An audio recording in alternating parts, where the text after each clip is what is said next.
سوالات کا سلسلہ شروع کرتے ہیں۔ اب سوال ہے پہلا کہ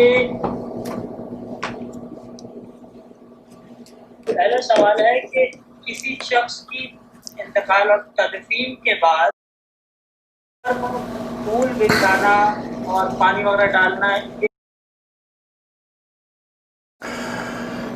جیسا کہ درس میں یہ بات رہی کہ جو چیز نبی اکرم صلی اللہ علیہ وسلم کرنے کا حکم دیں اور یا کسی کو کرتے دیکھیں اسے برقرار رکھیں تو وہ تو سنت ہے۔ اب رہا مسئلہ یہ کہ ہمارے یہاں کچھ کام جو ہیں وہ صرف مرگ پر نہیں، بچے کی ولادت پر، بچے کی مرگ پر، نوجوان کی شادی پر۔ ولادت تو بچے کی ہوئی، مرگ میں تو نوجوان بھی آتے ہیں اور بوڑھے بھی آتے ہیں، بچے بھی آتے ہیں۔ مرگ، ولادت، شادی، ہر طرح کے مواقع پر اور زندگی کے روزمرہ کے دیگر مواقع پر ہمارے یہاں یہ خود ساختہ باتیں بے شمار شامل ہیں۔ جہاں تک تعلق ہے قبر پر پھول چڑھانے کا اور قبر پر کتبہ لکھ کر لگانے کا، تو صرف کتبہ ہی نہیں لکھا جاتا، صرف پھول نہیں چڑھائے جاتے، پھولوں کی چادریں اور پھر بڑا کچھ ہوتا ہے۔ اب قبروں پر باقاعدہ پہلے چھوٹی سی جگہ بناتے ہیں، پھر ذرا تھوڑا سا جس کو دیندار زیادہ سمجھا جاتا ہے اس کی قبر کے اوپر ذرا بلڈنگ تھوڑی بڑی کر دیتے ہیں، اور جن کو ہم پیر کہتے ہیں ان کے تو مزار اتنے بڑے بڑے ہیں کہ ان کی بجلی کا بل ہی پوچھا جائے تو سمجھ آ جائے کہ کیا ہو رہا ہے۔ نبی صلی اللہ علیہ وسلم نے اس طرح کے کسی کام کا حکم نہیں دیا۔ ہمارے لوگ جو چادر بچھاتے ہیں یا پھول ڈالتے ہیں تو وہ ایک دلیل پیش کرتے ہیں، وہ دلیل میں آپ کے سامنے رکھ دیتا ہوں۔ کہتے ہیں جی کیسے کہتے ہو کہ ایسا کچھ نہیں ہے؟ ایسا کرنے کا ہمیں ایک حدیث سے پتہ چلتا ہے، اور وہ حدیث کون سی ہے؟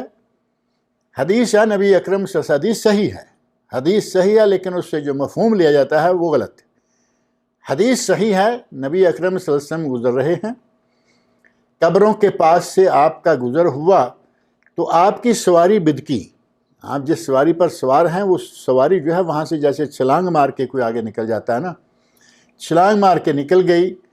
اور نبی اکرم صلی اللہ علیہ وسلم نبی ہیں، میرے اور آپ کی طرح، ہمارے اساتذہ اور ہمارے بزرگان کی طرح نہیں، نبی ہیں، یہ بات ذہن میں رکھیں۔ نبی اکرم صلی اللہ علیہ وسلم نے اپنے صحابہ، اپنے ساتھیوں کو جو اس وقت ساتھ موجود تھے، ان سے مخاطب ہو کر فرمایا کہ یہ جو دو قبریں ہیں، ان دو قبروں والوں کو عذاب دیا جا رہا ہے۔ انہما لا يعذبان وما يعذبان فی کبیر ولکنہ کبیر۔ ان دونوں کو عذاب دیا جا رہا ہے، اور عذاب بھی کوئی بہت بڑا، بظاہر بہت بڑے گناہ پر نہیں، وَلَكِنَّهُ کبیر، لیکن حقیقت یہ ہے کہ وہ کبیرہ ہی ہیں۔ آپ کے ان کلمات کا پہلے مفہوم اچھی طرح سمجھ لیں کہ بظاہر کوئی بڑے گناہ نہیں، لیکن دراصل بڑے ہی ہیں۔ تو یہ کیا وجہ؟ ہمارے علماء نے، اہل علم نے، جس کا کسی مسلک اور کسی مذہب کے حوالے سے نہیں، مطلقاً سب علماء جو ہیں وہ اس بات کو مانتے ہیں کہ اگر کوئی چھوٹا گناہ ہو اور مسلسل کرتے رہیں تو وہ بڑا ہو جائے گا۔ اب سیدھی سی بات ہے کہ پہاڑ کنکریوں کا ہی تو مجموعہ ہوتا ہے نا، چھوٹے چھوٹے کنکر جمع ہو جائیں پہاڑ ہو گیا۔ اور قطرہ قطرہ میشود دریا، بارش تو قطروں کی شکل میں گرتی ہے، قطرے قطرے سے دریا بہہ نکلتے ہیں، سیلاب آ جاتے ہیں، کیا کتنا پانی جمع۔ ایسے ہی اگر کوئی گناہ چھوٹا ہے، صغیرہ ہے، معمولی ہے، ہم معمولی سمجھ کے کرتے رہیں، ساری عمر کرتے رہیں، تو پہاڑ بن چکا ہوگا۔ اہل علم نے، علماء نے یہ بات ذکر کی ہے کہ لا کبیرہ مع الاستغفار، اگر کسی سے کبیرہ گناہ ہو گیا ہے اور اس نے توبہ کر لی تو وہ کبیرہ نہیں رہا، ختم ہو گیا وہ۔ ولا صغیرہ مع الاصرار، اور کوئی گناہ چھوٹا نہیں رہے گا اگر اسے مسلسل کرتے ہی رہیں، تو پھر چھوٹا کہاں رہے گا؟ وہ تو پہاڑ بن جائے گا، دریا بن جائے گا۔ نبی صلی اللہ علیہ وسلم نے اس وقت ہی مختصر انداز سے، آپ کا تو انداز بڑا مختصر اور جامع معنی تھا، آپ نے فرمایا ولا یعذبان فی کبیر ولکنہ کبیر، بظاہر یہ کسی بڑے گناہ میں نہیں، لیکن دراصل بڑے ہی گناہ میں عذاب دیے جا رہے ہیں۔ اور وہ بڑے گناہ میں جو عذاب دیا جا رہا ہے وہ بڑے گناہ کون کون سے ہیں؟ آپ نے 2 گناہ گنوائے۔ ایک کے بارے فرمایا اما احدہما فکان لا یستنزہ من البول، ان دونوں میں سے ایک جو ہے یہ پیشاب کے چھینٹوں سے اپنے آپ کو نہیں بچاتا تھا، یعنی پیشاب کے چھینٹے پڑتے رہیں، پاؤں پہ پڑیں، پنڈلیوں پہ پڑیں، کپڑوں پہ پڑیں، پرواہ نہیں۔ تو ظاہر ہے کہ جس آدمی کو نماز نہیں پڑھنی، جو آدمی بے نماز ہیں، ان کو کیا چھینٹوں سے؟ ان کے پاجامے میں، ان کے تہبند میں، ان کی پتلون میں، ان کے انڈر ویئر میں پیشاب کرتے ہیں، کہیں بھی کیا کپڑے باندھ لیے، تو یہ بھی ایک شکل ہے۔ کہیں بھی کھڑے ہو کے پیشاب کر لیا، پرواہ نہیں کہ چھینٹے آ رہے ہیں نہیں آ رہے ہیں، ایک یہ بھی شکل ہے۔ کسی بھی شکل میں اگر کوئی پیشاب کرے اور چھینٹے جسم پر پلٹ کے آ رہے ہوں اور اس کی پرواہ نہ کرے، یہ حدیث اس کے بارے میں ہے۔ فرمایا کہ یہ چھینٹوں سے نہیں بچتا تھا، اس کے جسم پر چھینٹے پڑتے پیشاب کے، یہ اس کی بالکل ہی پرواہ نہیں کرتا تھا۔ اما احدہما فکان لا یستنزہ من البول، پیشاب سے نہیں بچتا تھا۔ اور دوسرے کے بارے میں فرمایا کان یمشی بالنمیمہ، یہ دوسرا جو ہے یہ چلتے پھرتے چغلیاں، غیبتیں، لگائی بچائی، اس کا چلتے ہوئے کام ہی یہ تھا کہ یہ آرام سے زبان کو کنٹرول کر کے نہیں چلتا تھا، یہ چغلیاں کرتا تھا بکثرت۔ اور چغلیوں کو ایک عادت اگر بنا لیا جاتا ہے، ظاہر ہے کہ دن بھر چغلیاں، جب تک جاگ رہے ہیں چغلیاں، ایک دوسرے کی پگڑی اچھالنا، ایک دوسرے کے خلاف لوگوں کو بھڑکانا، یہ ساری باتیں اگر ساری زندگی آدمی اپنائے رکھتا ہے تو کہ یہ چھوٹا سا گناہ رہے گا؟ یہ تو بہت بڑا گناہ ہو جائے گا۔ اب نبی اکرم صلی اللہ علیہ وسلم نے وہاں کون سا عمل اختیار فرمایا؟ آپ نے 2 تازہ ٹہنیاں، کھجور کی 2 تازہ ٹہنیاں لیں اور ان دونوں قبروں میں ایک ایک ٹہنی گاڑ دی، اور ساتھ ارشاد فرمایا کہ جب تک یہ ٹہنیاں سوکھ نہیں جائیں گی ان کو عذاب میں کمی رہے، ان کے عذاب میں کمی رہے گی، یعنی ان کو عذاب کم ہوگا۔ اب اس کو اگر کوئی آدمی کہے کہ نبی صلی اللہ علیہ وسلم نے ایسا کیا تھا، ہم اس لیے پھول ڈالتے ہیں، پہلی بات تو یہ کہ یہ ٹہنی لگا کے آئیں، وہ نہیں کریں گے۔ آپ نے پھول نہیں ڈالے، یہ پھول ڈال رہے ہیں، رنگ تو انہوں نے سٹارٹ میں بدل دیا۔ دوسرا یہ کہ نبی صلی اللہ علیہ وسلم نے یہ بتایا کہ ان کو عذاب ہو رہا ہے۔ کیا ان میں سے کوئی یہ طاقت رکھتا ہے کہ اپنے کسی آدمی کے بارے میں یہ کہے کہ اس کو عذاب ہو رہا ہے اور بڑا عذاب دیا جا رہا ہے؟ کس گناہ کے بارے میں دیا؟ یہ باتیں کچھ نبوت سے، اللہ اور اللہ کے رسول کے جو تعلقات ہیں ان کے حوالے سے کچھ باتیں نبی کو معلوم ہوتی تھیں، ہو جایا کرتی تھیں، اللہ بتا دیا کرتا تھا، یہ ان کو لے کے اپنے ایک کسی بھی مرنے والے پر وہی عمل سر انجام دیں گے۔ اور پھر یہ بھی نہیں کہ جب آدمی فوت ہوا ہے اس کے فوری طور پر کچھ پھول ڈالے، پھر بعد میں جمعرات کو گئے پھول ڈالے، 1 مہینے کے بعد گئے پھول ڈالے، جب جاتے ہیں پھول۔ نبی صلی اللہ علیہ وسلم دوبارہ گئے ان قبروں پر کبھی؟ اتفاق سے 1 مرتبہ گزر ہوا، یہ واقعہ پیش آیا، آپ نبی ہیں، آپ نے یہ بات دیکھ لی، یہ بات محسوس کر لی کہ یہاں کیا ہو رہا ہے، کس وجہ سے ان لوگوں کو عذاب دیا جا رہا ہے۔ ٹھیک ہے، نبی اکرم صلی اللہ علیہ وسلم نے رحمت للعالمین ہیں، طرز کھایا، کام کر دیا۔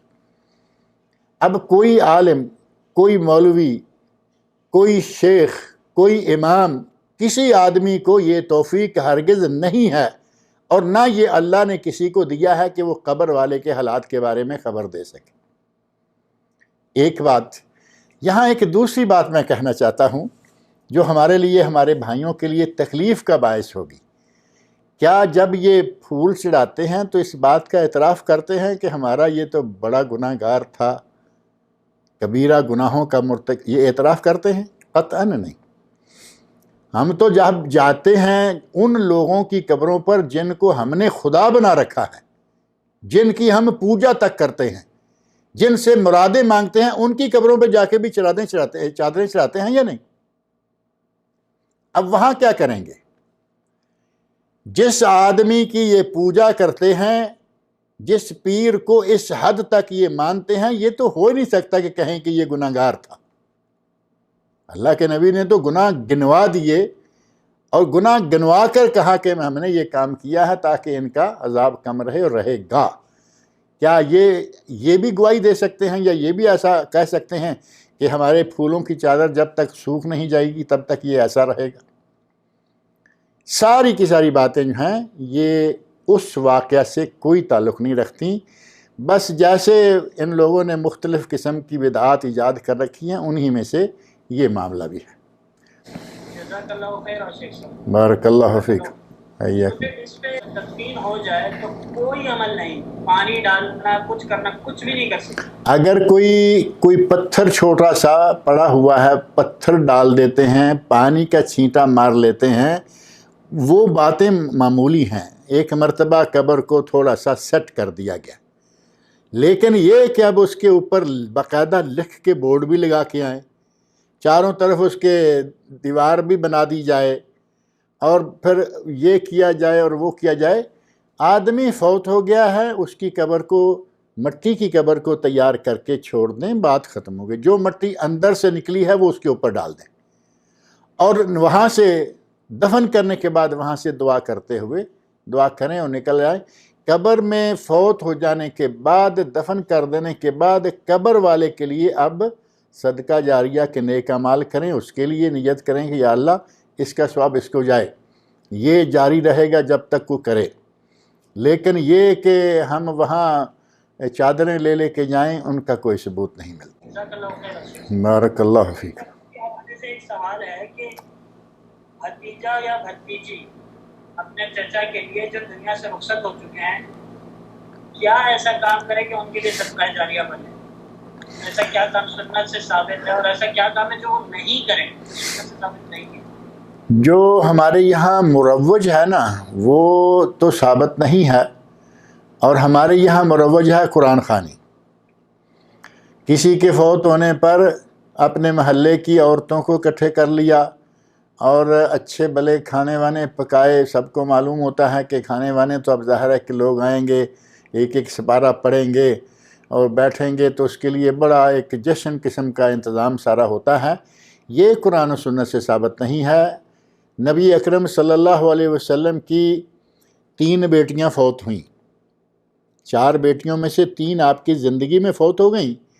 ایک بیٹی حضرت فاطمہ الزہرا رضی اللہ عنہا آپ کی وفات کے وقت موجود تھیں، اور انہیں آپ یہ بشارت دے گئے کہ تم مجھے میرے خاندان کے سب لوگوں سے پہلے ملو گی، اور صرف 6 مہینے کے بعد وہ فوت ہو گئی۔ اب ان کے معاملے کو چھوڑ دیں کہ وہ بعد میں فوت ہوئیں، پہلی بیٹیوں کے موقع پر فوت ہو گئیں، 2 بیویاں فوت ہوئیں، 3 بیٹے فوت ہوئے۔ بیٹوں کے معاملے میں بات ایک ذکر کر دوں، آپ کے بیٹے 3 تھے، قاسم، عبداللہ اور ابراہیم۔ جو عبداللہ ہیں، قاسم عہد اسلام سے پہلے کے ہیں، نبی بننے سے پہلے کے بیٹے ہیں، اور عبداللہ نبوت کے بعد پیدا ہوئے، اور ان کو طیب اور طاہر بھی کہا گیا۔ اسلام کے زمانہ میں پیدا ہونے کے نتیجہ میں نام تو رکھا گیا عبداللہ، لیکن صحابہ کرام طیب بھی کہتے، طاہر بھی کہتے، 5 نام ہو گئے۔ ہمارے بعض مورخین نے 5 نام ذکر کر دیے کہ 5 بیٹے تھے، جبکہ بیٹے 3 تھے۔ نبی صلی اللہ علیہ وسلم کی 4 بیٹیاں تھیں، ایک پارٹی نے ایک کو مانا، 3 کا انکار کر دیا۔ تو وہ 3 جو ہیں وہ ثابت ہیں انہی کی کتابوں سے۔ شیعہ کی کتابوں میں یہ موجود ہے کہ نبی صلی اللہ علیہ وسلم کی 4 بیٹیاں تھیں واقعی، لیکن کچھ غالی قسم کے لوگ، متعصب قسم کے لوگ اڑ جاتے ہیں، نہیں، وہ اصل میں ثابت یہ کرنا چاہتے ہیں کہ حضرت عثمان دور داماد کیوں ہیں، بیٹی کوئی نہیں تھی، ایک فاطمہ تھیں رضی اللہ عنہا، اور علی رضی اللہ عنہ کے شوہر تھے، بس وہ اکیلے داماد تھے، امزاد تھے، اور یہ اور وہ سارا کچھ تھے، الراس والعین۔ ہمیں ان سے کوئی اختلاف نہیں، کوئی بغض نہیں، ہم ان کو اتنا ہی محبت سے دیکھتے ہیں اتنی ہی محبت کرتے ہیں ان سے بھی جتنے خلفاء راشدین اور صحابہ کرام ہیں۔ ایک اعتبار سے وہ محبت کے زیادہ لائق ہیں کہ نبی صلی اللہ علیہ وسلم کے داماد ہیں، نبی صلی اللہ علیہ وسلم کے امزاد ہیں، خاندان سے تعلق رکھتے ہیں۔ لیکن جو امت نے فیصلہ کیا، جس طرح انہوں نے خلافت کے مسئلے کو حل کیا، وہ اپنی جگہ بالکل درست ہے اور صحیح ہے۔ اب حضرت فاطمہ الزہرا رضی اللہ عنہا بعد میں فوت ہوئیں، پہلے 3 بیٹیاں 3 بیٹے فوت ہوئے، 2 بیویاں فوت ہوئیں۔ کوئی آدمی ثابت کر دے کہ آپ نے ان کے لیے قرآن خوانی کا اہتمام کروایا۔ اگر آپ نے اہتمام کروایا ہو تو پھر تو بنتا ہے نا کہ ہم بھی کیا کریں، نہیں ہے۔ پھر دوسری بات یہ کہ قرآن خوانی، قرآن پڑھنا، میں درس میں یہ بات حدیث کے حوالے سے ذکر کر چکا ہوں کہ سجدے میں، رکوع میں قرآن پڑھنے سے منع کیا گیا۔ قرآن پڑھنا ثواب ہے، آپ وہ حدیث بھی سن چکے، 1 حرف 10 گنا نیکیاں، 1 حرف پر 10 نیکیاں۔ لیکن جہاں جہاں قرآن کی تلاوت سے روکا گیا ہے وہاں رکنا ہے، جہاں ثابت نہیں ہے وہاں نہیں کرنی۔ قرآن کریم کو آدمی باتھ روم میں کھڑا ہو کے شروع ہو جائے پڑھنا، کوئی آدمی روا قرار دے گا؟ نہیں۔ یہ بالکل ٹھیک ہے کہ یہ صاف ستھری جگہ ہوتی ہے، بالکل صحیح ہوتی ہے، لیکن یہ سارا انداز غلط ہے۔ قرآن صحیح ہے، قرآن اللہ کا کلام ہے، اس کی تلاوت ثواب ہے، لیکن یہ جو انداز اختیار کیا گیا ہے، گھیرے بنا کے، حلقے بنا کے، قرآن تقسیم کر کے بانٹ اور بانٹ تانٹ کے بارے میں آپ کو معلوم ہوگا، ہمارے پاکستان انڈیا میں جو قرآن خوانی ہوتی ہے بڑا اسپیشل سسٹم ہے۔ قرآن خوانی ہوئی، سب نے سپارہ 1 لیا ہوا ہے، اب وہ جمع کرا رہا ہے، وہ کہتا جی یہ میرا ہو گیا، اس کا سپارہ ہو گیا۔ اس نے پڑھا ہے یا نہیں، وہ اس کا دین ایمان جانتا ہے؟ پڑھا ہے یا نہیں کوئی جانتا ہے؟ نہیں، وہ کچھ بھی کر رہا تھا لیکن اس نے کہا یہ میرا ہو گیا۔ سارے اپنا اپنا سپارہ جو ہیں اس میر محفل کو جمع کراتے ہیں، مولانا ہیں تو، اور کوئی مولانا ہی کہیں ہیں، خاتون ہیں تو، خواتین میں جو ہوتی ہے اس میں ظاہر ہے کہ مولانا تو نہیں ہوں گے نا۔ مردوں کی قرآن خوانی میں مولانا موجود ہیں، عورتوں کی میں کوئی ملانی موجود ہے، وہ پہلے اس کو جمع کراتے ہیں۔ سب کے سپارے جمع ہو گئے مولانا کے پاس، اب مولانا یہ پوسٹ کرتے ہیں۔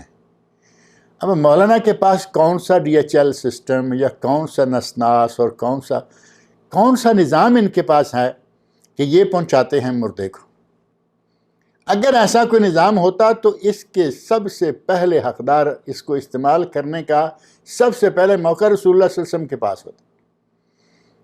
یہ ہے جو مرنے کے بعد کسی کے لیے کام کیا جاتا ہے جو ثابت نہیں ہے، اور عام طور پر کیا یہی جاتا ہے، اس میں ذرا خرچہ کم پڑتا ہے۔ 10-20 لوگوں کو منگوا لو، حد 30 لوگوں کو منگوا لو، 1 سپارہ۔ اب گھر کے 5 لوگ ہیں، 5 سپارے کم کر لو، 25 آدمی آ گئے۔ ایک قرآن خوانی، ایک قرآن 1 گھنٹے کے اندر اندر پروسیجر ختم۔ اب 30 آدمی کے کھانے پر کیا خرچہ آئے گا؟ ٹھیک ہے جی، کبھی کبھی یہ کر لیا۔ اگر ان کو کہا جائے کہ مسجد کا کولر خراب ہے، اپنے اس مرنے والے کے صدقہ جاریہ کے لیے کولر چینج کر دو، اچھا کولر لگا دو، ایک ایئر کنڈیشن لگا دو، اب 30 آدمی کا کھانا کہاں اور ایئر کنڈیشن کہاں؟ ادھر نہیں آئیں گے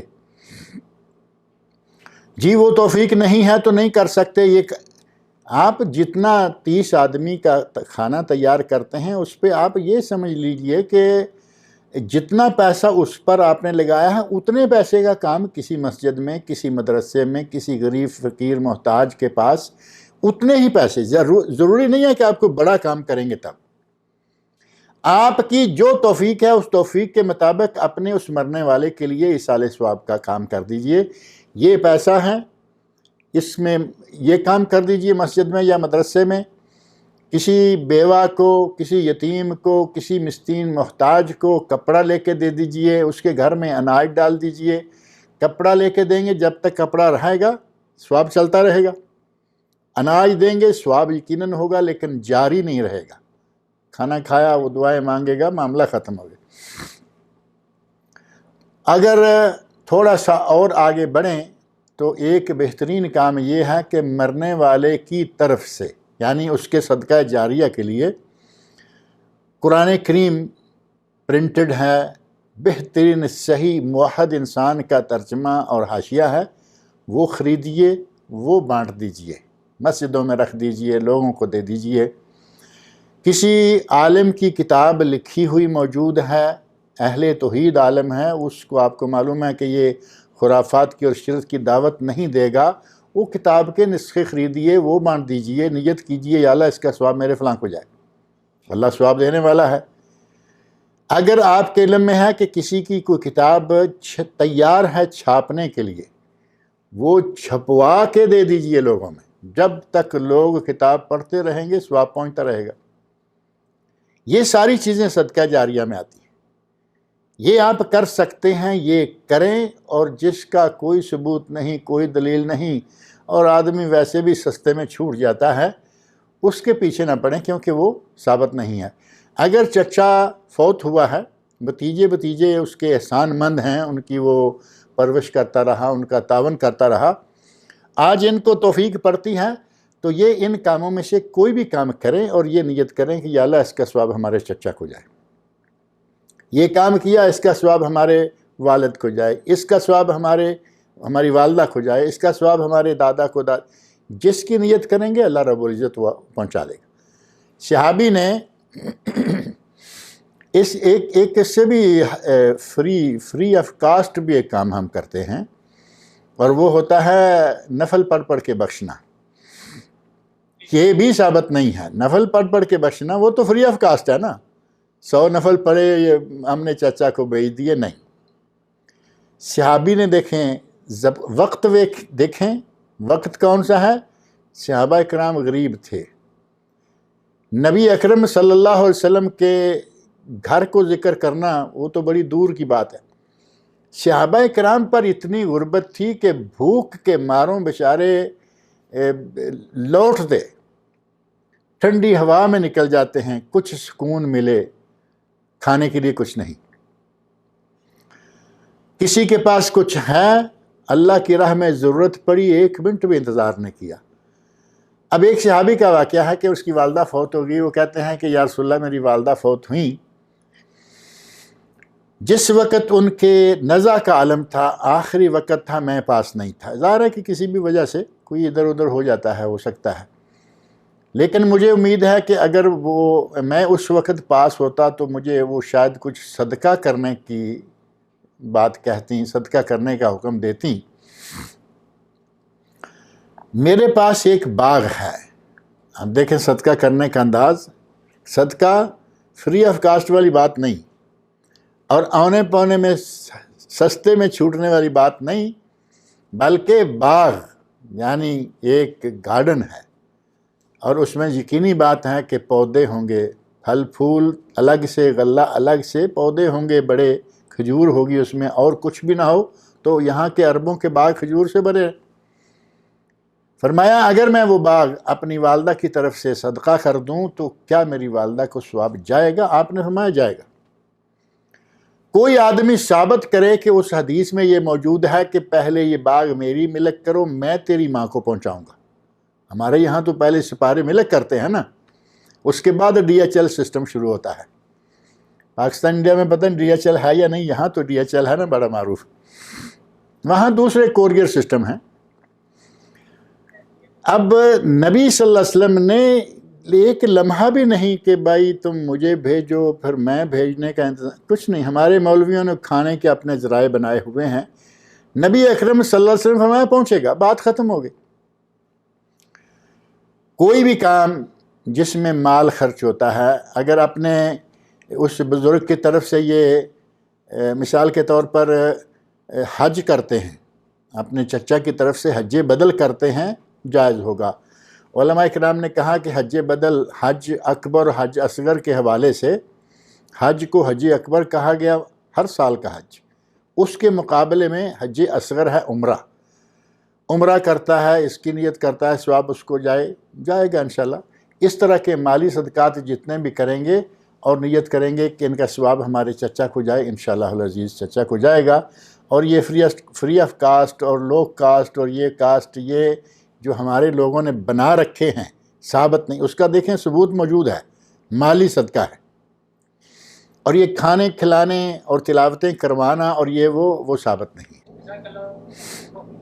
بارک اللہ فیک. اگر نیا مکان نیا گھر لیا ہے تو ادھر سورہ بقرہ پڑھنے کے بعد کیا دلائل ہیں، اور کیا ہم پڑھنا ضروری ہے، اس کی دعوت کرنا ضروری ہے یا لگا کے رکھ سکتے ہیں؟ پہلی بات یہ ہے کہ مکان نیا بنانے کے بعد اس میں سورۃ بقرہ پڑھنا یہ کوئی سنت سے ثابت نہیں ہے کہ نئے کی وجہ سے وہاں پڑھا جا رہا ہے، بلکہ سورۃ بقرہ کے پڑھنے کا جو عمل ہے وہ نئے کے لیے نہیں، وہ پرانے کے لیے بھی ہے، درمیانے کے لیے بھی ہے، ہر مکان کے لیے جس میں کوئی رہائش رکھتا ہے. اپنے کے لیے نہیں، اگر وہ کسی بھی مکان میں آ جاتا ہے، کرائے کا مکان ہے، اس میں رہائش اختیار کرنا چاہتا ہے، سورہ بقرہ اس کے لیے. اپنا بنایا ہے اس کے لیے، پرانا ہے اس میں پڑھے، نیا ہے اس میں پڑھے. وہ کوئی جسے کہتے ہیں نا اوپننگ، اس کا اوپننگ سے کوئی تعلق نہیں ہے. نبی اکرم صلی اللہ علیہ وسلم کا ارشاد ہے کہ جس گھر میں سورۃ البقرہ اور سورۃ آل عمران 2 صورتیں ہیں، جس گھر میں یہ دونوں صورتیں پڑھی جاتی رہیں، شیطان اس گھر کے قریب نہیں آتا. اب بتائیے یہ صرف نئے کی بات ہے یا اس میں کوئی بھی گھر ہے؟ سب شامل ہے. لہٰذا صرف نئے کے لیے کوئی بڑا جشن کرنا، نئے کے لیے کوئی بڑی اسپیشل پارٹیاں کرنا اور ان کو پھر وہی بات قرآن خوانی کروانا کہ آج ہم صرف سورہ بقرہ پڑھوائیں گے سب سے، ایسا کچھ بھی نہیں ہے. نیا گھر ہے، بسم اللہ کر کے اس کا آغاز کریں، اور اس میں جب داخل ہوں گے گھر والے لوگ تلاوت کریں گے. سورہ فاتحہ کے بعد بقرہ ہی شروع ہو جائے گی، آل عمران آ جائے گی، آگے پڑھتے جائیں. لیکن سورۃ البقرہ اور آل عمران کا تھوڑا اسپیشل اہتمام کریں تاکہ گھر میں جن بوت، اور آج کل خاص طور پر یہ گھروں میں زیادہ تلاوت ہونی چاہیے. سارے قرآن کی تلاوت تو جاری رہنی چاہیے، لیکن سورہ بقرہ اور سورہ آل عمران کی تلاوت جو ہے اس کو ذرا تھوڑا اسپیشل اہتمام سے کرنا چاہیے، کیونکہ آج کل جن بوت، سحر، جادو، تعویذ، گنڈے، یہ اتنا بازار گرم ہو چکا ہے. اہل فساد نے، اہل دلالت و گمراہی نے یہ اتنا سلسلہ پھیلا دیا ہے کہ اب آپ دیکھیں گے گھر گھر یہ پریشانی موجود ہے کہ فلاں کو جادو ہے، فلاں کو جادو، اور فلاں کو تعویذ کا خطا ہے. کچھ تو غلط فہمیاں بھی ہیں. اگر کسی کو اللہ کی طرف سے کوئی آزمائش آ جائے، وہ فوراً وہ کہتے ہیں، دوسری کوئی رائے نہیں لیتے، جی ہمیں تو لگتا ہے کہ کسی نے تعویذ کر دی. اللہ کی طرف سے آزمائش ہے، تعویذ کا تعلق ہے ہی نہیں. اب اگر کچھ ثابت ہو جاتا ہے کہ کچھ ایسا ہے تو اس کے لیے گھروں میں سورہ فاتحہ، گھروں میں آیت الکرسی، گھروں میں کل شریف، 4 کل شریف پڑھیے. 3 کل شریف جو ہیں خاص طور پر قل هو اللہ احد، قل اعوذ برب الفلق، قل اعوذ برب الناس، ان کی کثرت کریں. اللہ رب العزت گھروں سے معوذات ہیں، نبی اکرم صلی اللہ علیہ وسلم نے جو معوذات بتائے ہیں وہ معوذات پڑھتے رہیں. وہ تو چونکہ بہت ہیں اور اذکار کی اور دعاؤں کی کتابوں میں موجود ہیں، وہ معوذات پڑھتے رہیں تاکہ اللہ رب العزت گھر کو شیطانوں، جنوں، تعویذ گنڈے کرنے والے ساحروں، ان کے سحر سے، ہر طرح کی خرافات اور اس بلاؤں سے اللہ تعالیٰ محفوظ رکھے. تو یہ اوپننگ کے ساتھ کوئی تعلق نہیں ہے ان کا مستقل ایک یہ سلسلہ ہے جن بوت شیطان سے بچنے کے لیے. بارک اللہ فیک. عزیز اللہ خان انہوں نے ہینڈز اپ کیا ہوا ہے، ان کا وہ سوال کرنا چاہتے ہیں. ان کا کیمرہ اور ان کا اسپیکر کھول دیں. عزیز اللہ خان صاحب، میں نے آپ کو انمیوٹ کی ریکویسٹ کر دی ہے. السلام علیکم وبرکاتہ. وعلیکم السلام ورحمۃ اللہ وبرکاتہ. جی کیسے ہیں عزیز اللہ صاحب؟ خیریت سے ہیں الحمدللہ. خیریت ہے الحمدللہ. دعائیں آپ کی. فرمائیے. شیخ صاحب آپ جو کہا تھا کہ ثواب پہنچ جائے گا، تو ثواب کہنا ضروری ہے؟ ویسے پڑھیں گے جو بھی کریں گے نیک کام یا صدقہ جائے تو ابھی آپ کی یہ بات جو ہے وہ بالکل قابل وضاحت ہے کہ آپ نے قرآن کریم پڑھا، آپ کے استاد کو بغیر کہنے کے ثواب جائے گا، کیونکہ استاد کے لیے من الدال علی الخیر کفاعلہ، استاد کو جائے گا۔ آپ کے والدین نے آپ پر پیسہ خرچ کیا تھا قرآن پڑھانے کے لیے، قاری کو یا ٹویٹر کو یا کسی کو فیس دیتے رہے تھے، آپ کی تربیت کرتے رہے، ان کو ثواب جائے گا۔ لیکن چچا کا اس معاملے میں اگر کوئی تعلق نہیں ہے تو پھر آپ کو یہ کہنا ہوگا کہ میں یہ کام اس لیے کر رہا ہوں کہ ثواب جائے۔ جہاں تک قرآن خوانی ہے اس میں یہ سلسلہ جو کیا جاتا ہے نا، اس کی تو بنیاد میں نے کہا کہ وہ بنیاد ہی صحیح نہیں، طریقہ کار ہی اس کا صحیح نہیں ہے۔ اب اس سے تو ہمیں نکلنا ہوگا۔ اب رہا مسئلہ یہ کہ آپ کوئی ایسا کام کرتے ہیں جو آپ کے محسنوں کے نتیجہ میں آپ نے وہ سر انجام دیا، آپ حافظ ہو گئے، آپ کے والدین کو ثواب ملے گا اور اس قاری صاحب کو یا حافظ صاحب کو ملے گا جنہوں نے آپ کو پڑھایا ہے، سکھلایا ہے۔ اب اس کے کہنے کی ضرورت نہیں ہے۔ ضرورت اس وقت پیش آتی ہے کہ جب آپ ایک کام کرتے ہیں تو دل میں یہ نیت کریں یا اللہ اس کا ثواب۔ الفاظ سے دہرانا کوئی ضروری نہیں، جیسے نماز کی نیت ثابت نہیں ہے، روزے کی نیت ثابت نہیں ہے، اسی طرح ان نیک اعمال کے ثواب پہنچانے کی نیت الفاظ سے نہیں۔ اب ہم تو الفاظ سے بتائیں گے تو پتہ لگے گا کہ دل میں کیا کرنا ہے۔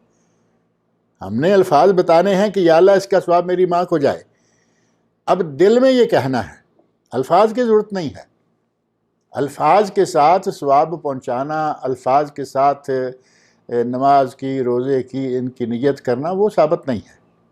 لہٰذا دل میں یہ کلمات، یہ انداز، یہ سمجھ لیں کہ دل میں یہ احساس ہونا چاہیے کہ یا اللہ یہ کام جو میں نے کیا ہے اس کا ثواب میرے فلاں کو جائے۔ جی ایک سوال اور ہے کہ اگر جیسے مسجد بعض دفعہ قبرستان کے احاطے میں یا اس کے قریب میں دیوار سے چار دیواری کے اندر ہوتی ہے اور نماز کا ٹائم ہو گیا، جماعت کا ہو گیا، تو کیا وہاں پڑھنا ضروری ہے کہ اس کو نیک پڑھیں، باہر نکل کے جا کے؟ آپ کسی بھی مسجد میں نماز جا کے پڑھیں، تھوڑی لیٹ ہو جائے الگ بات ہے، لیکن جس مسجد کے احاطے میں قبر ہے وہاں نماز نہیں پڑھنی چاہیے، اور جن قبرستانوں میں مسجدیں ہیں وہاں نماز نہیں پڑھنی چاہیے۔ وہاں سے نکل جائیں، کسی ایسی جگہ جس میں کسی قسم کا کوئی شک و شبہ نہیں ہے، ان مسجدوں میں جا کے نماز ادا کریں۔ اور آپ کے علم میں جب یہ ہے کہ ابھی میں یہی بات کرنے لگا تھا کہ آپ کو یہ علم ہے کہ اس مسجد میں قبر ہے یا یہ مسجد قبرستان میں ہے، تو آپ اس مسجد میں گئے کیوں تھے؟ اگر کسی سے ملنے گئے ہیں تو اتنے وقت پہ جائیں کہ آپ بر وقت کسی دوسری مسجد میں پہنچ سکیں۔ اب جماعت وہاں کھڑی ہوگی یا آپ نے نماز پڑھ لی، نماز ہوگی نہیں تو فائدہ کیا اس جماعت کا؟ قبرستان میں مسجد ہے اور آپ نے اس میں نماز پڑھ لی، جماعت کے لالچ میں وہاں شروع ہو گئے۔ جب وہاں امام کی نہیں ہوگی، ان مقتدیوں کی نہیں ہوگی، وہاں آپ کی نہیں ہوگی، فائدہ کیا ہوگا پڑھنے کا؟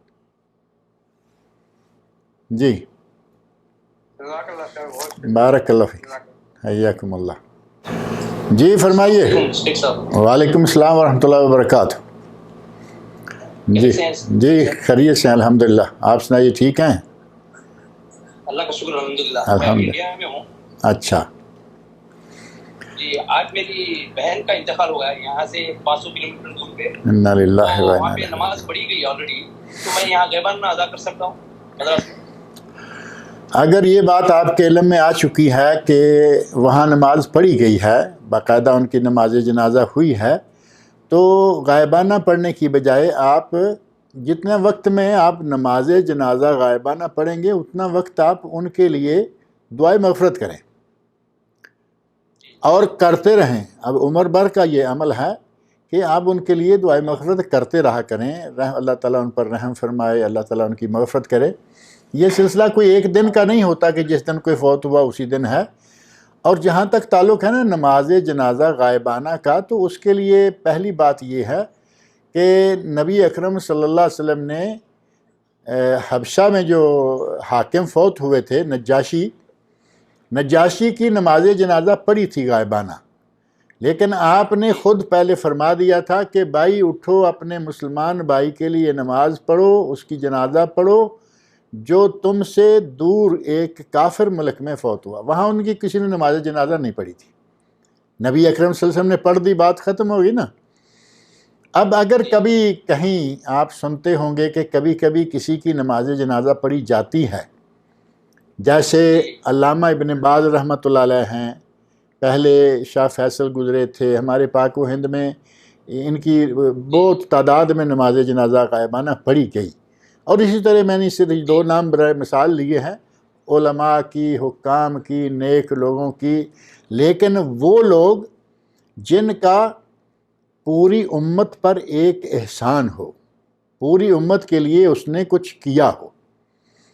اب علامہ ابن باز کہیں تو اس میں کوئی شک والی بات نہیں ہے کہ انہوں نے امت اسلامیہ پر بڑا احسان کیا، ان کو توحید، ان کو شریعت، ان کو دین، وہ مفتی عالم اسلام تھے، اللہ رب العزت نے ان سے بڑا کام لیا۔ جن کو ان کا پورا تعارف ہے وہ سمجھ سکتے ہیں کہ وہ واقعی امت کے محسن تھے۔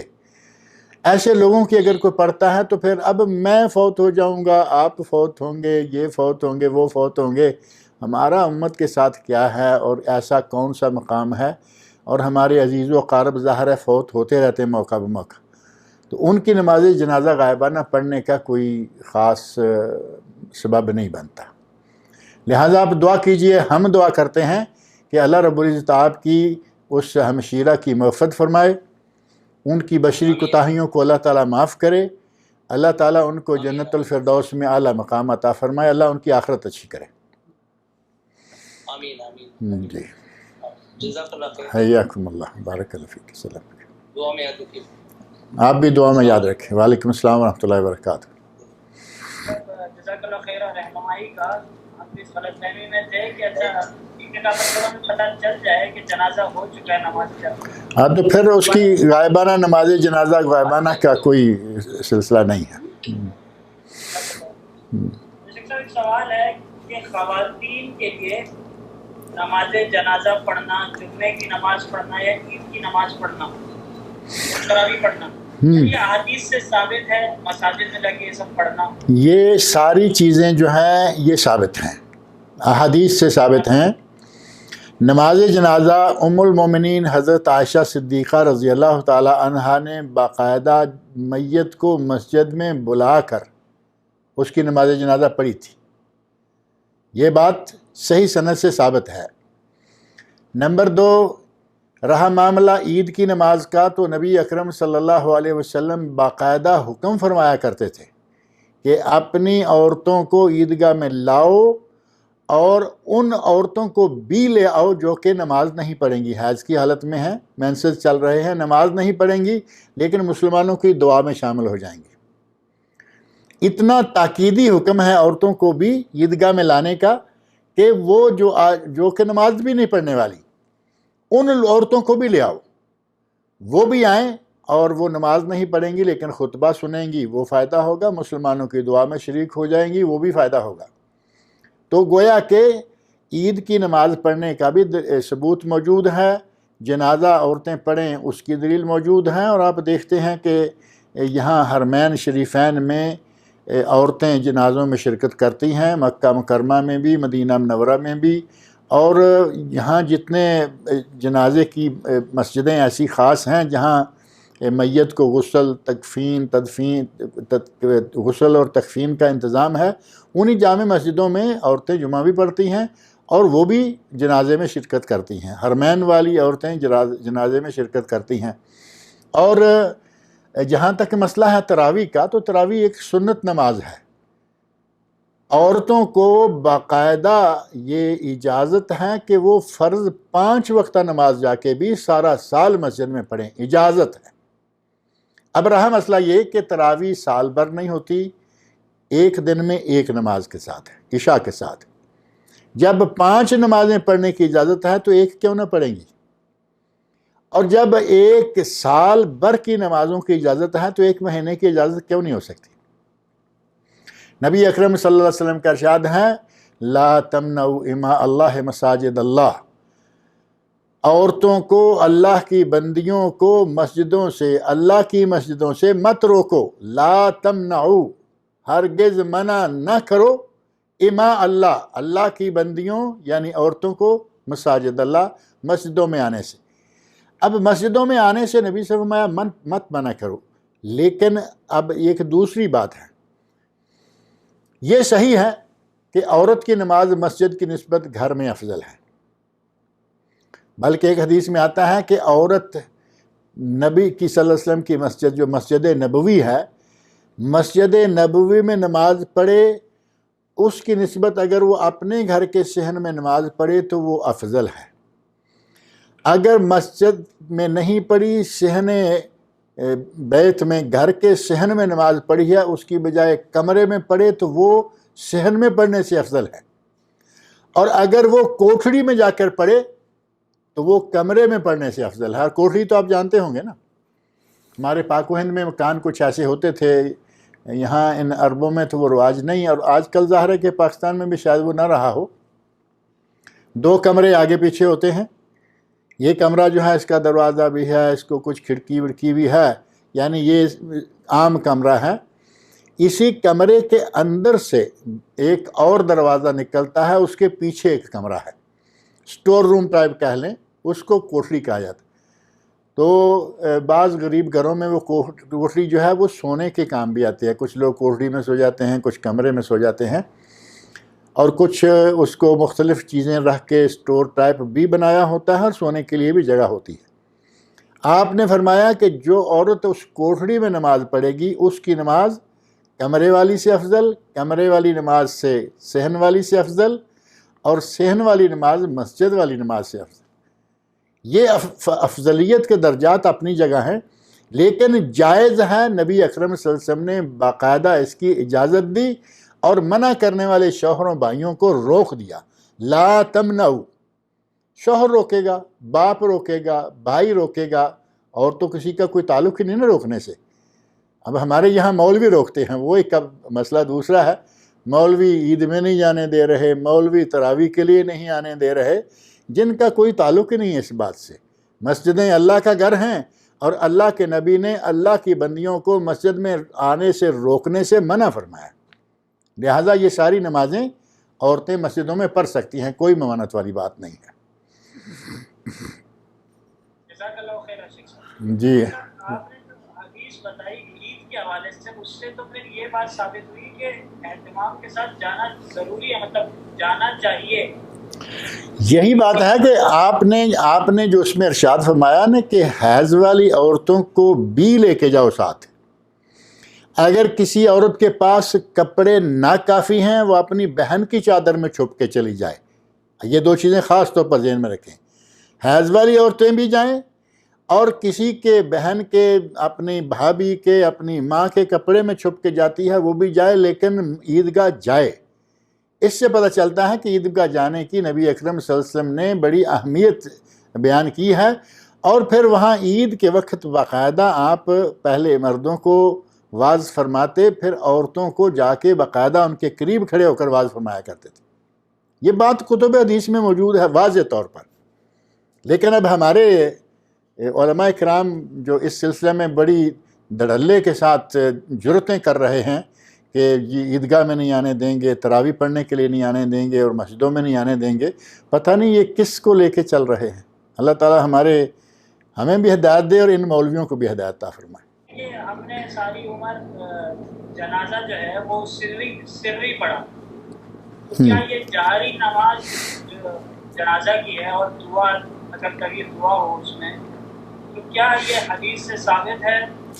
فاتحہ بھی پڑھنی ہے، پھر سند ہو بھی پڑھنی ہے؟ یہ سلسلہ میں جو نبی اکرم صلی اللہ علیہ وسلم کا عمل مبارک ہے، وہ بکثرت عمل تو یہی ہے کہ آپ نے نماز جنازہ جو ہے وہ سرن ہی پڑھی، بکثرت عمل یہ ہے۔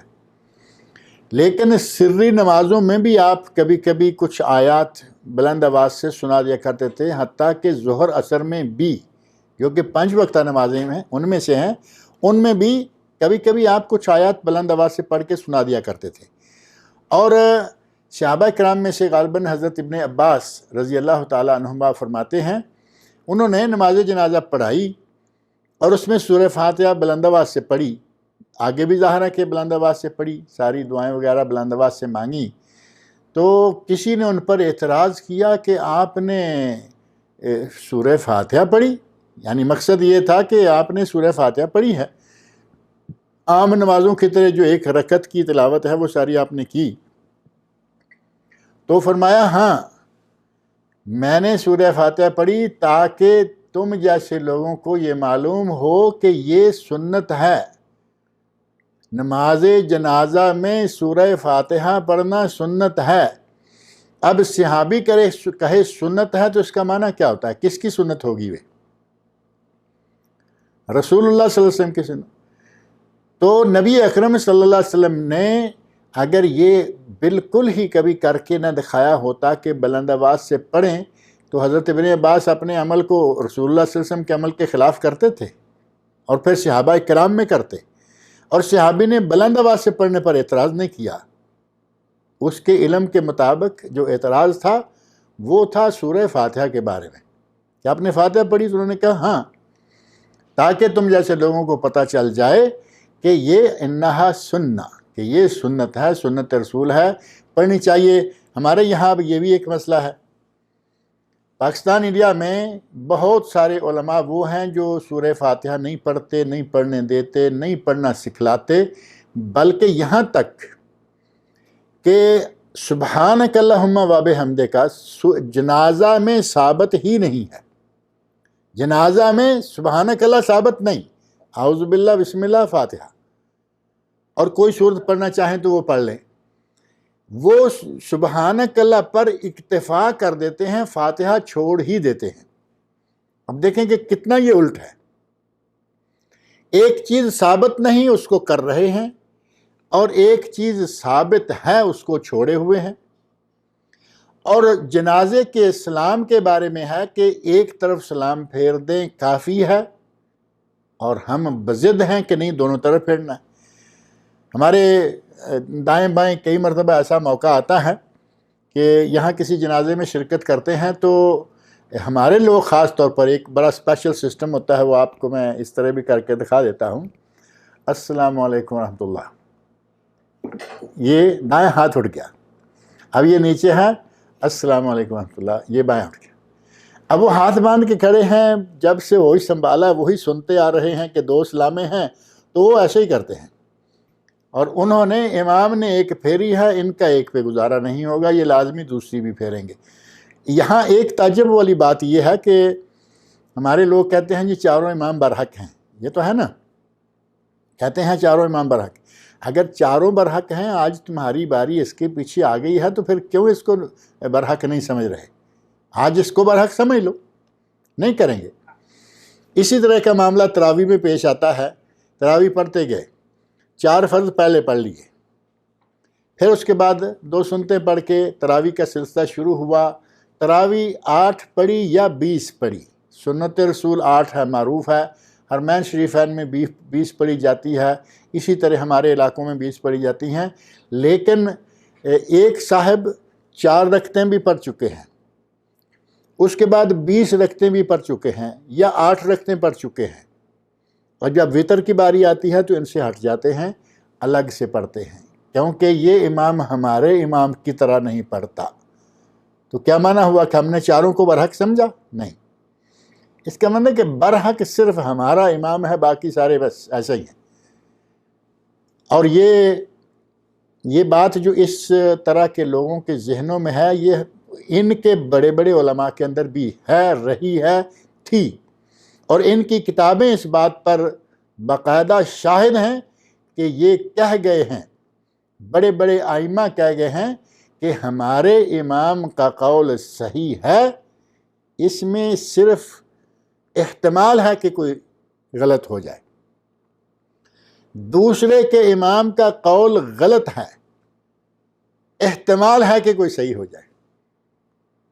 اب جہاں اپنے لوگوں کو ہم یہ سکھلائیں گے، وہاں کیسے وہ وتر پڑے گا اور کیسے وہ ایک سلام پر اکتفا کرے گا؟ وہ تو ظاہر ہے کہ لازمی دوسرا سلام پھیرے ہی پھیرے۔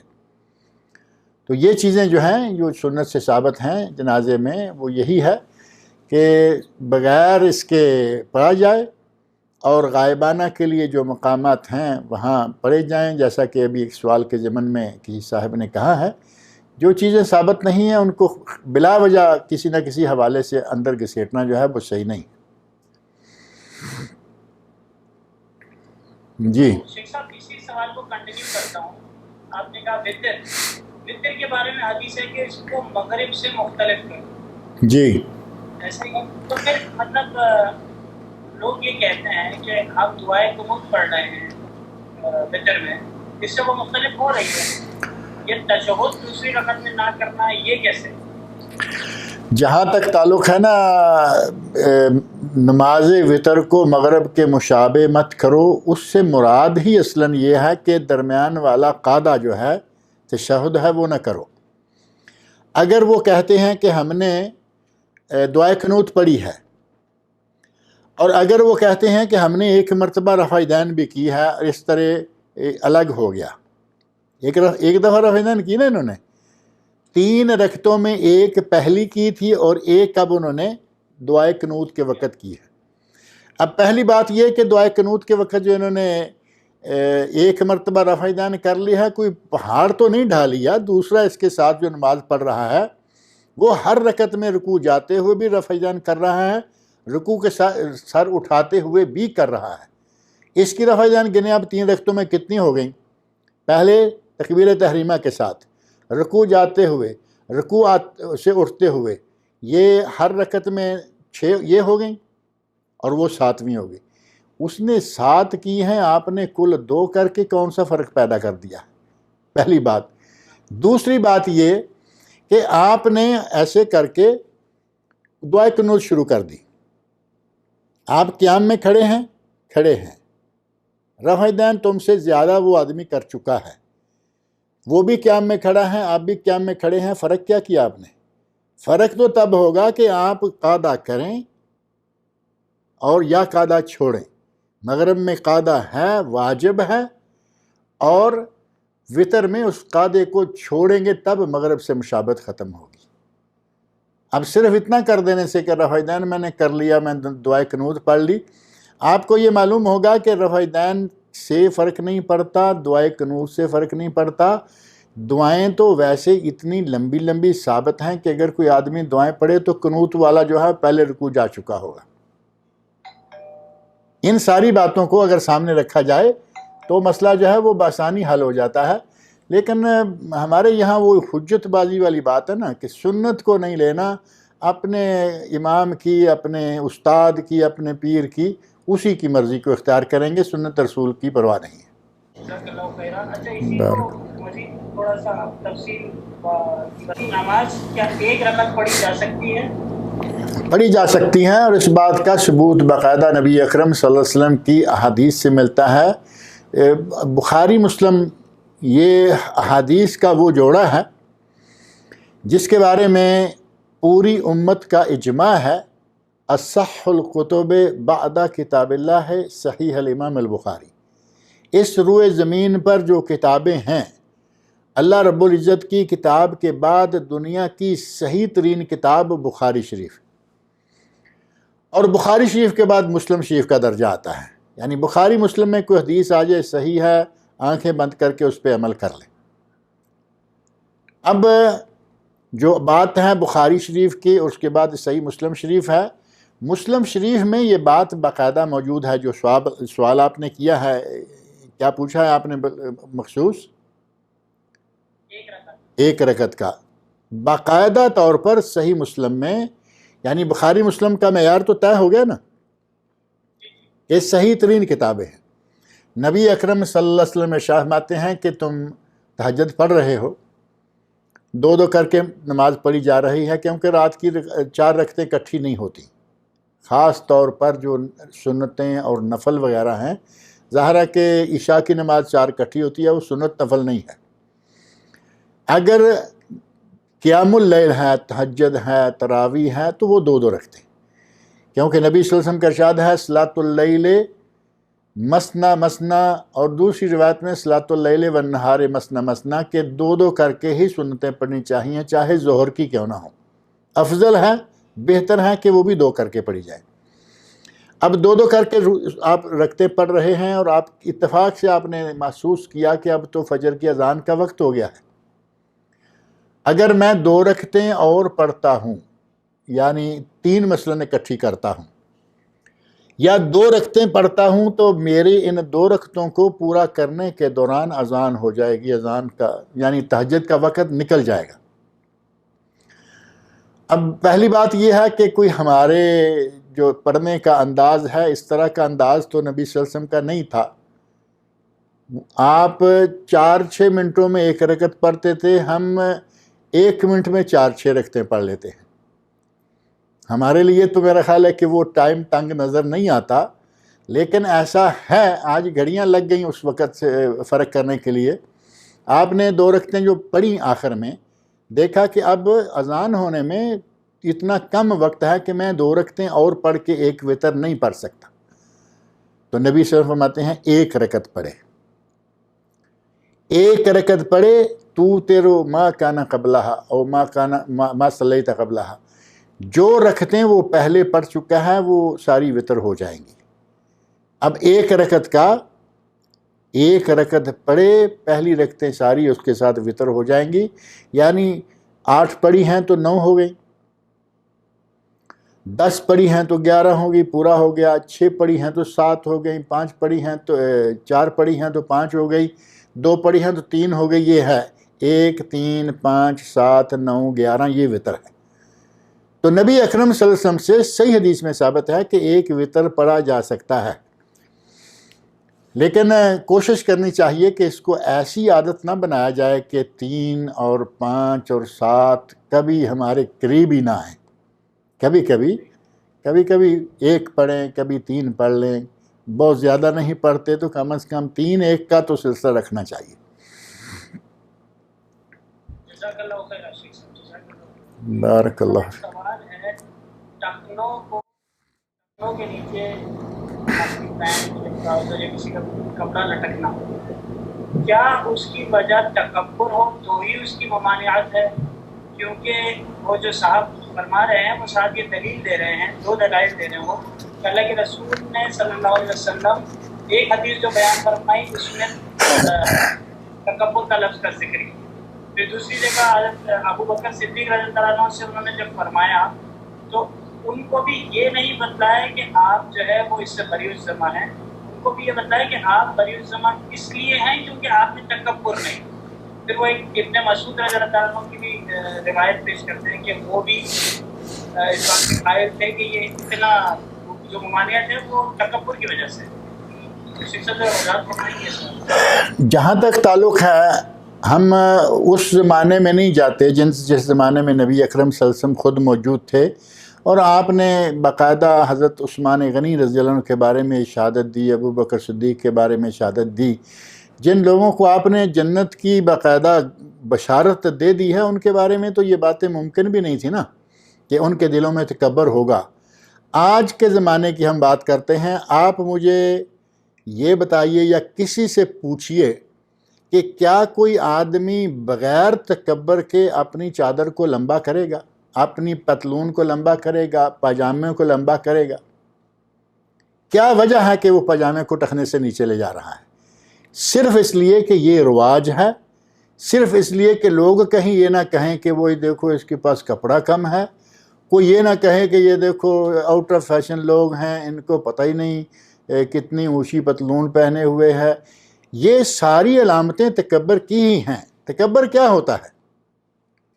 تکبر کیا ہے؟ پہلے اس آدمی کو یہ سیکھ لینا چاہیے۔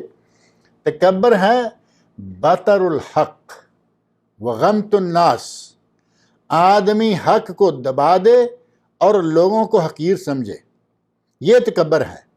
تکبر یہ نہیں ہے کہ کسی کو گالی دے دی، کسی کو مار دیا، یہ نارمل زندگی میں یہ باتیں چلتی رہتی ہیں۔ تکبر یہ ہے کہ دوسروں کا حقیر سمجھے، کسی کا پتلون پجامہ دیکھا کہ چھوٹا ہے، ناک منہ چڑھایا، یہ ہے کسی کو ذلیل سمجھنا، تحقیر کرنا، اپنے سے کمتر سمجھنا۔ تکبر میں کوئی یہ نہیں ہوتا کہ تکبر والے کے سینگ نکل آتے ہیں۔ تکبر دل میں ہوتا ہے۔ جس کے دل میں تکبر ہے، آپ کبھی کسی سے پوچھیں آج تک آپ کو کوئی آدمی یہ نہیں بتائے گا کہ فلاں آدمی نے کہا تھا کہ ہاں میں متکبر ہوں. مانے گا کوئی؟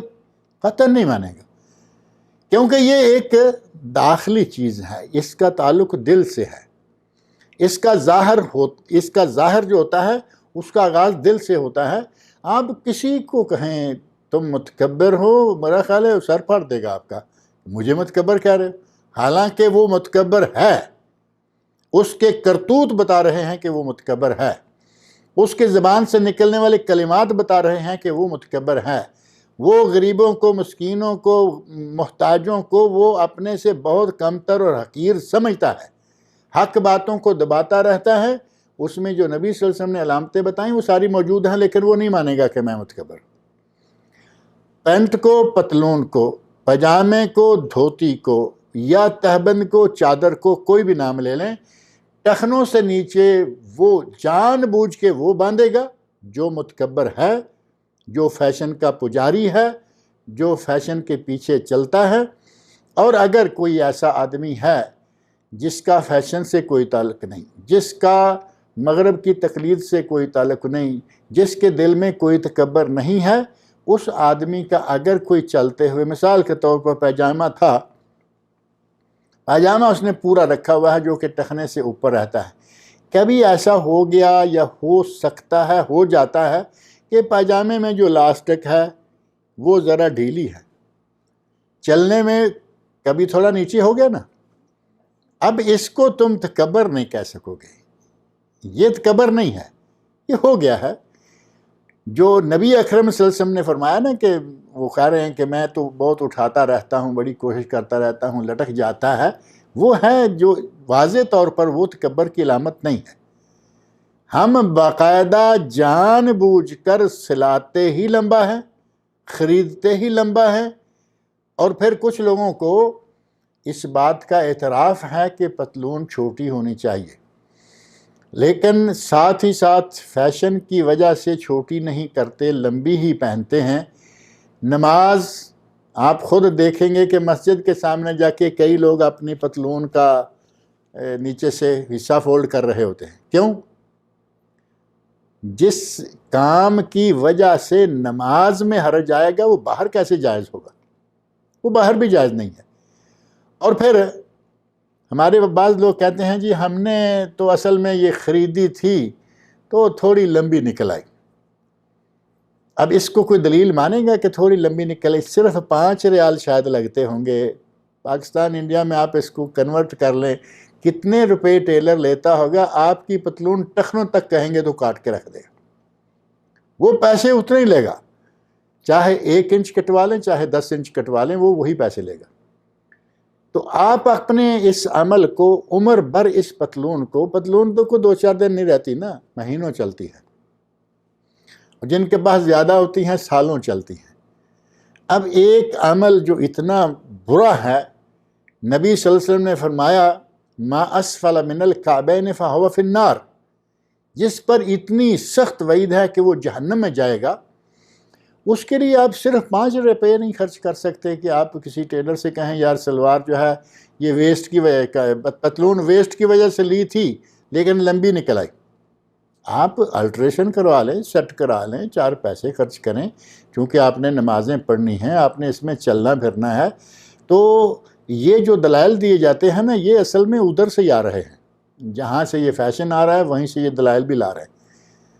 سنت رسول کیا ہے آپ وہیں سے دیکھ لیں، آپ کو ادھر ادھر پھر جھانکنے کی ضرورت ہی نہیں رہے گی. نبی اکرم صلی اللہ علیہ وسلم کی سنت یہ ہے کہ آپ کی چادر مبارک گھٹنے اور ٹخنوں کے درمیان آدھی پنڈلی پہ رہتی تھی. اب اس کا کیا کریں گے؟ یہ ہے سنت رسول. اب ہمیں وہ دوسری حدیث نے بتایا کہ ٹخنے تک بھی ہو جائے تو کوئی بات نہیں، لیکن ٹخنے سے نیچے نہیں. اور اس کو اب ہمارے لوگ اپنا اپنا رنگ دیتے ہیں، اس نے یہ کیا، اس نے وہ کہا، اس نے یہ کہا، اس حدیث میں یہ آیا، اس میں تکبر کا لفظ آیا. لفظ آئے نہ آئے یہ نتیجہ ہی تکبر کا ہوتا ہے. اللہ تعالی ہمیں اس تکبر سے محفوظ رکھے. اللہ آپ کو جزائے خیر دے آمین اور ہمیں اس پر عمل کی توفیق دے انشاءاللہ. آمین آمین رب العالمین. جزاک اللہ خیر. بارک اللہ فیک. اللہ تعالیٰ آپ کی جہود کو، آپ کی محنت کو، آپ کی کوشش کو بھی قبول فرمائے. جو لوگ ہمارے ساتھ اس سلسلہ میں رابطے میں رہے ہیں، اللہ تعالیٰ سب کو اس کا اچھا اجر عطا فرمائے. ان کے بیٹھنے کو، سننے کو، پوچھنے کو اور قبول کرنے کو اللہ تعالیٰ کرے کہ جو صحیح باتیں ہیں وہ سب قبول بھی کریں. ان سب کو ہمارے ان کے میزان حسنات میں اللہ رب العزت نیکیاں بنائے اور ہمیں آپ کو سب کو مزید نیک عملوں کی توفیق عطا فرمائے اور اللہ تعالیٰ انہیں خالصتاً لوجہ الکریم قبول بھی فرمائے. جزاک اللہ خیر. فی امان اللہ. بارک اللہ فیکم. فی امان اللہ. بارک اللہ فیک. السلام علیکم ورحمۃ اللہ وبرکاتہ.